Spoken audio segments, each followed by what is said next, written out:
जय हिंद, नमस्कार। बहुत बहुत स्वागत है आपका फिर से और एक नए वीडियो में। स्टूडेंट्स, जितने भी स्टूडेंट्स जो है विद्याधन स्कॉलरशिप एंट्रेंस एग्जाम की तैयारी कर रहे हैं, इस वीडियो को शुरू से लेकर के अंत तक देखिएगा। यहाँ पर इस वीडियो के माध्यम से जो है, यहाँ पर मैं मैथमेटिक्स का कुछ इंपॉर्टेंट क्वेश्चंस लेकर के आया हूँ, है ना। यहाँ पर मैं मैथ का कुछ इंपॉर्टेंट क्वेश्चंस यहाँ पर लेकर के आए हैं और आपको यहाँ पर मैं सॉल्व कराऊंगा, ठीक है। तो बने रहे वीडियो के साथ एंड तक। एंड मैथमेटिक्स पे और भी क्वेश्चंस आने जा रहा है, टेंशन आपको नहीं लेना है। देखिए, टेस्ट के फॉर्म में आपका यहाँ पर एक पेपर बन रहा था, जिस वजह से जो है यहाँ पर मैं वीडियो नहीं ला पा रहा था ज्यादा, ठीक है। तो टेस्ट भी कंप्लीट हो चुका है। अब जो है ये टेस्ट जो है, जितने भी स्टूडेंट्स बुक्स लिए हुए हैं, है ना, जितने भी स्टूडेंट्स बुक्स लिए हुए हैं सभी को जो है ये टेस्ट प्रोवाइड करा दिया जाएगा। उनके लिए जो स्पेशल एक ग्रुप बनाया गया है उसमें जो है सेंड किया जाएगा, है ना। जिसमें यहाँ पर 40 क्वेश्चंस है और 40 के 40 क्वेश्चन जो है आपको सॉल्व करना पड़ेगा। आपको देखना है कि आपका स्कोर कितना आ रहा है, नहीं आ रहा है, ठीक है। तो यहाँ पर मैं मैथमेटिक्स का कुछ इंपॉर्टेंट क्वेश्चन यहाँ पर सॉल्व कराऊंगा। और हाँ, अगर आप बुक्स यहाँ पर लेना चाहते हैं, ठीक है, तो बुक्स लेने के लिए आपको करना क्या है, इसी वीडियो के डिस्क्रिप्शन बॉक्स में चले जाइए, आपको जो है मेरा नंबर मिल जाएगा, संपर्क करके किताब को आप ले लीजिएगा। तो चलिए फिलहाल वीडियो को स्टार्ट करते हैं और एक एक करके हर एक क्वेश्चन को यहाँ पर देख लेते हैं। तो पहला क्वेश्चन है, निम्नलिखित में से कौन सा पाइथागोरियन त्रिक है, ठीक है। यहाँ पर पाइथागोरियन त्रिक आपको पहचानना है। एंड यहाँ पर सबसे पहले आपको समझना होगा कि ये पाइथागोरियन त्रिक क्या होता है ना। तो यहाँ पर आप समझिए पाइथागोरियन त्रिक हम किसे बोलते हैं, ठीक है। तो इसे आप समझ लीजिए यहाँ पर, है ना। देखिए पाइथागोरियन त्रिक क्या है, यहाँ पर देखिए लिखा गया है, अच्छे तरीके से डिफाइन किया गया है। देखिए यहाँ पर पाइथागोरस त्रिक, जिसे पाइथागोरियन त्रिक के नाम से जानते हैं, है ना। तो यहाँ पर पाइथागोरस त्रिक जो है तीन धनात्मक पूर्णांकों का एक समूह होता है कि जो पाइथागोरस प्रमेय को संतुष्ट करते हैं।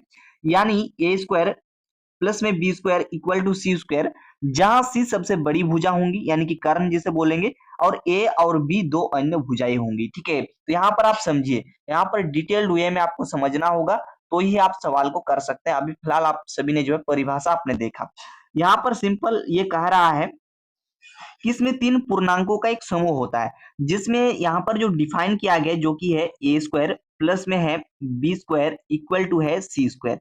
और सी क्या है, सी सबसे बड़ी भुजा है, ठीक है। यहाँ पर सी क्या होगा, सबसे बड़ा भुजा होगा। उसके बाद जो आपका बचेगा ना, वो दो भुजाओं का यहाँ पर स्क्वायर कर देना है। यानी कि पाइथागोरस का जो प्रमेय होता है आप सभी ने पढ़ी होंगी। कौन सा प्रमेय मैं आपको बता रहा हूँ, जैसे आप सभी ने पढ़ा होगा कि कर्ण का जो वर्ग होता है ना, कर्ण का जो वर्ग होता है किसके बराबर होता है, वो जो है आपका बराबर होता है लंब के वर्ग प्लस में आधार के वर्ग के, है ना। तो बस यही चीज है। आपको जो सबसे यहाँ पर जैसे ऑप्शंस दिया गया ना, सभी को आपको देखना है चेक करके कि कौन जो है इसमें डिफाइन हो रहा है। तो सबसे बड़ा भुजा यहाँ पर कर्ण आपको ले लेना है। उसके बाद जो यहाँ पर दो भुजाएं होंगी उनको जो है आपको वर्ग करके जोड़ करके देखना है दोनों बराबर आ रहा है कि नहीं आ रहा है। तो फॉर्मूला को यहाँ पर शॉर्ट फॉर्म में लिखते हैं। तो यहाँ पर क्या है, यहाँ पर है ए स्क्वायर प्लस में क्या है बी स्क्वायर इक्वल टू क्या है सी स्क्वायर, ठीक है। समझ गए। तो यहाँ पर ए का मान क्या रखेंगे, बी का मान क्या रखेंगे, सी का मान क्या रखेंगे, ये आप समझिए।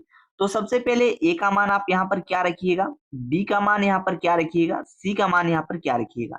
इसके लिए सबसे पहले आप सी को डिफाइन कर लो। सी में सबसे बड़ा भुजा होगा, तो यहाँ पर 8 15 17 में सबसे बड़ा कौन है, 17 है ना, 17 है। तो यहाँ पर आप सिंपल क्या कर देंगे, सी यहाँ पर 17 हो गया, सी यहाँ पर 17 हो गया, ठीक।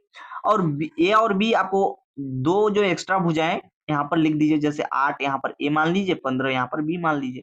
बस इस चीज को यहाँ पर आप अप्लाई कर दीजिए, देखिए आपका आंसर आ जाएगा। तो यहाँ पर ए क्या है, 8 है, तो यहाँ पर हो जाएगा 8 का वर्ग, ठीक है, 8 का वर्ग प्लस में यहाँ पर बी का वर्ग क्या है, तो यहाँ पर बी क्या है 15, तो यहाँ पर हो जाएगा 15 का वर्ग, है ना, equal to c square, c square यानी कि 17 का वर्ग, तो यहाँ पर लिख देंगे 17 का वर्ग, ठीक है, क्लियर है।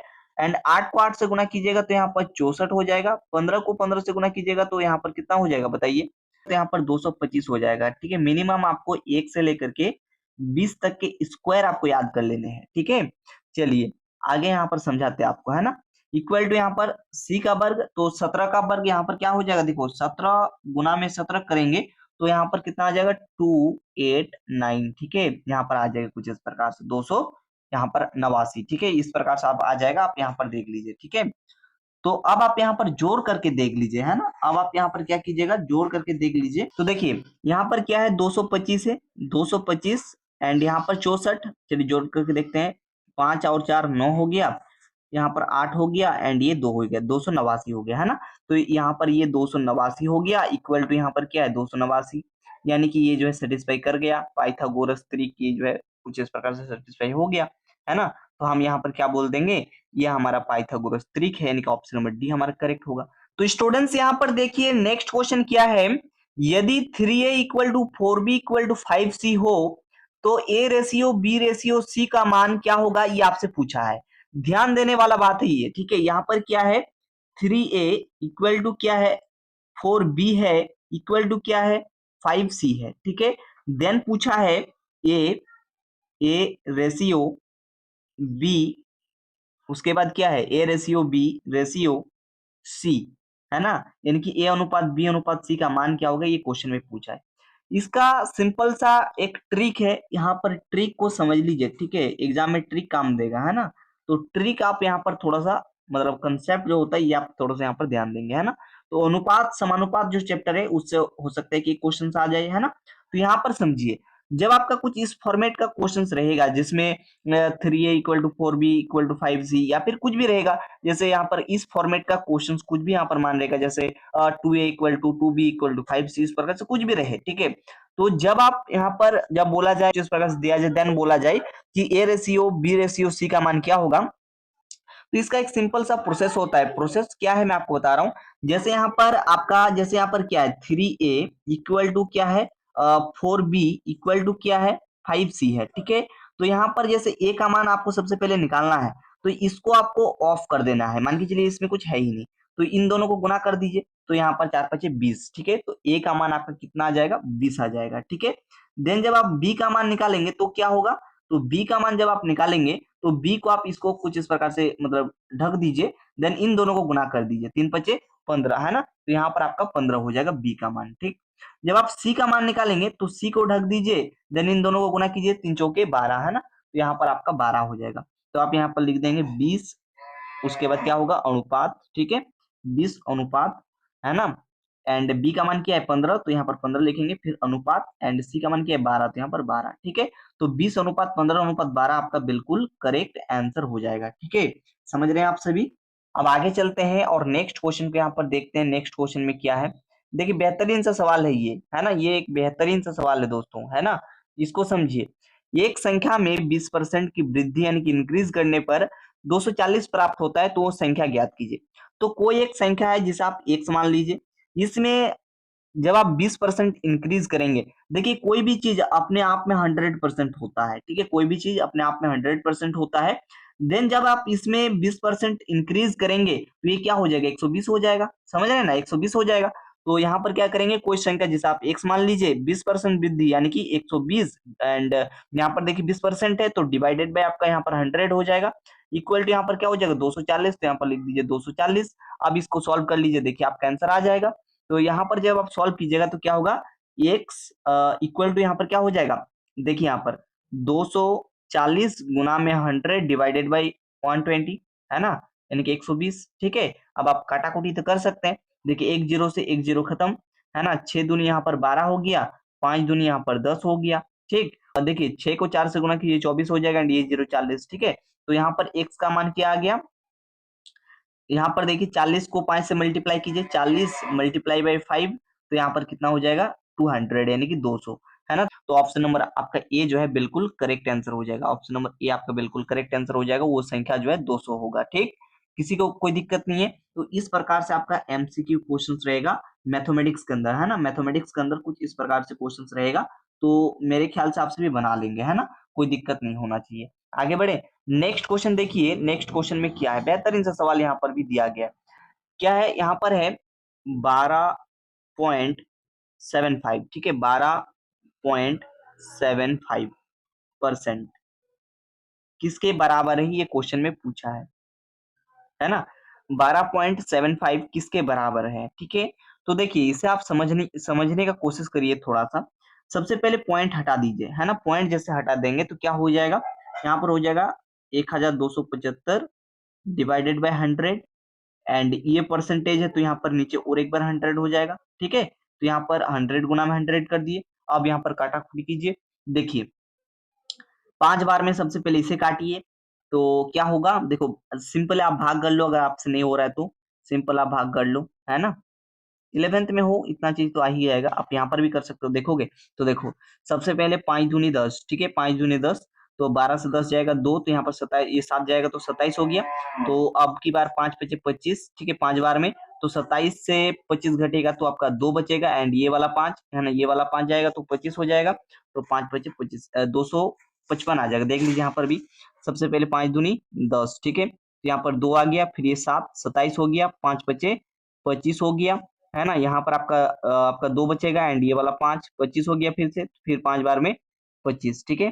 तो कुछ इस प्रकार से आप देख सकते हैं, ठीक है। तो ये आपका 255 हो गया, एंड 100 को भी आप 5 बार में काट दीजिए, तो यहाँ पर 20 हो जाएगा, है ना। फिर आप इसको जो है, फिर आप जो है इसको फिर से जो है 5 बार में काटिए, तो 5 पचे 25, 5 एकम 5, एंड फिर से इसको 5 बार में काटिए, तो यहाँ पर 4 बार में, ठीक है। तो आपका यहाँ पर कितना आ जाएगा बताइए, है ना। अब आप कंप्लीट चीजों को लिख दीजिए, देखिए समझिए आप यहाँ पर ऊपर में 51, तो यहाँ पर 51 लिख दिए, ठीक है। यहाँ पर 100 मल्टीप्लाई बाई 4, है ना, 100 मल्टीप्लाई बाई 4 कीजिएगा तो यहाँ पर 400 हो जाएगा, है ना, 400। तो यहाँ पर 51 बटे में 400 आपका बिल्कुल करेक्ट आंसर हो जाएगा। देख लीजिए कौन सा ऑप्शन पे है, ऑप्शन नंबर सी आपका बिल्कुल करेक्ट है, ऑप्शन नंबर सी आपका बिल्कुल करेक्ट है, ठीक है। समझ में आ गया। तो इस प्रकार के क्वेश्चंस रहेंगे, इसे आपको फट से झट से बनाने का कोशिश आपको करना है, ठीक है। आगे बढ़े, अब आगे बढ़ते हैं, नेक्स्ट क्वेश्चन देखते हैं। नेक्स्ट क्वेश्चन आप देखिए, बेहतरीन सा सवाल यहाँ पर ये पूछा गया है, ठीक है। देखिए, रमेश का वार्षिक वेतन जो है 2 लाख से बढ़ करके 2,40,000 हो गया, वेतन में कितना प्रतिशत वृद्धि है ये आपको निकालना है। तो यहाँ पर समझिए, सबसे पहले रमेश को यहाँ पर आर से डिनोट कर देते हैं, या फिर लिख ही देते हैं ना। तो यहाँ पर देखिए रमेश का जो है, समझिएगा आप, ठीक है। तो रमेश का जो वार्षिक वेतन है वो कितना है, 2 लाख है। कितना है, 2 लाख, है ना। तो 2 लाख लिख दिए। देन जो रमेश का वार्षिक आय है वो 2 लाख है, इससे बढ़ करके ये डायरेक्ट कितना हो गया, बढ़ करके 2,40,000 हो गया। कितना हो गया, 2,40,000 हो गया, ठीक है, 2,40,000 हो गया, समझे ना। तो 2,40,000 जो हो गया, तो 2 लाख से 2,40,000 यहाँ पर कितने का डिफरेंस है, तो 40,000, ठीक है, 40,000 यहाँ पर बढ़ चुका है, ठीक है, 40,000 यहाँ पर बढ़ चुका है ना। ये जो आपका आय है ये बढ़ चुका है, ठीक है। तो यहाँ पर समझिए आपको इसको सॉल्व कैसे करना है, वेतन में प्रतिशत वृद्धि आपको निकालना है। तो 40,000 यहाँ पर वेतन जो है बड़ा है, ठीक है, 40,000 वेतन यहाँ पर बड़ा है।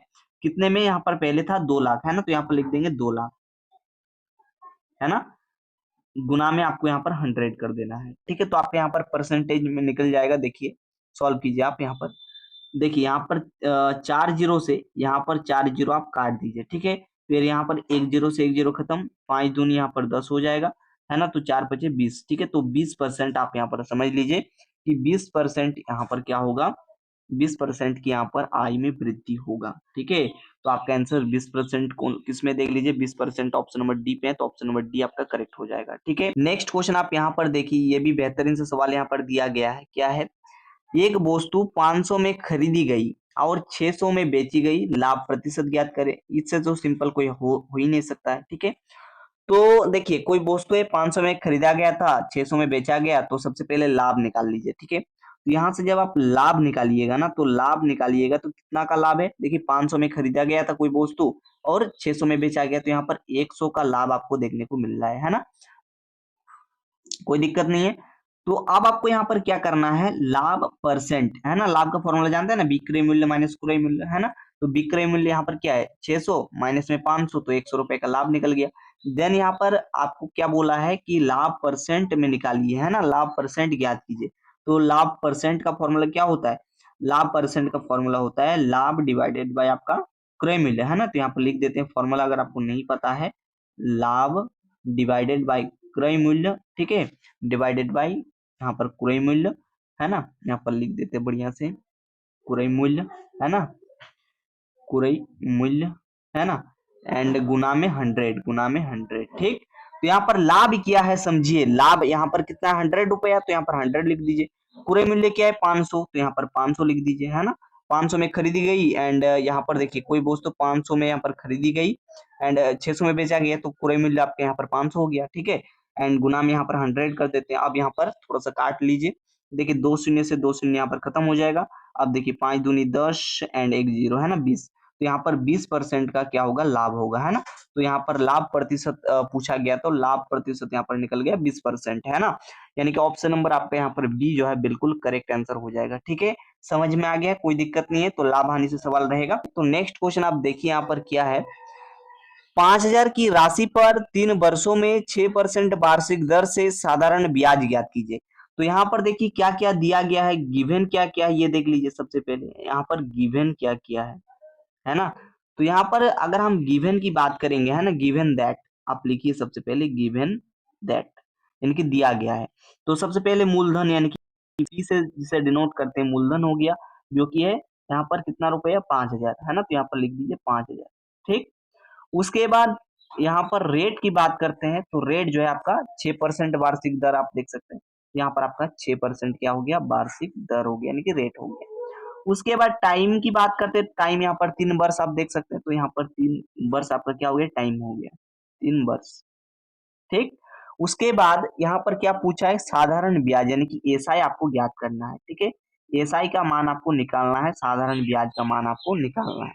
ठीक है, तो कैसे निकालेंगे ये आपको देखना है। तो आप सभी ने पढ़ा होगा कि जो साधारण ब्याज यानी कि एसआई का जो फॉर्मूला होता है वो क्या होता है, वो होता है मूलधन गुना में दर गुना में समय डिवाइडेड बाई 100, ये होता है। तो यहाँ पर मूलधन क्या है, मूलधन आपका 5,000 है, तो यहाँ पर लिख दीजिए 5,000, फिर गुना दर कितना है 6%, तो यहाँ पर लिख दीजिए 6, टाइम क्या है 3 वर्ष, तो यहाँ पर लिख दीजिए 3 डिवाइडेड बाय 100। ठीक है, अब इसको सॉल्व करना है। देखिए 2 जीरो से 2 जीरो खत्म हो जाएगा, अब जो है कंप्लीट गुना करके लिख दीजिए।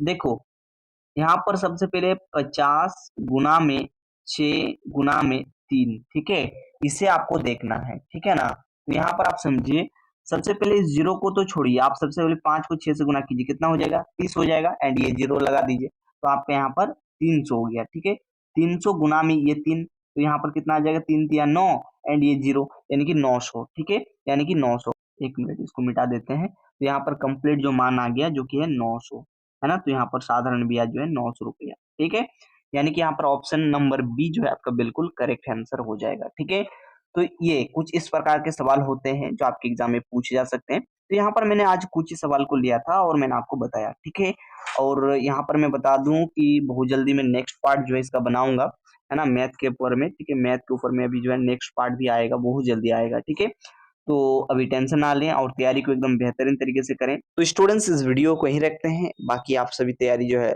बेहतरीन तरीके से कीजिए एंड इस एग्जाम को क्रैक कीजिए, है ना। तो मिलते हैं बहुत जल्दी नेक्स्ट वीडियो के साथ, तब तक के लिए बहुत बहुत धन्यवाद। जय हिंद, जय भारत।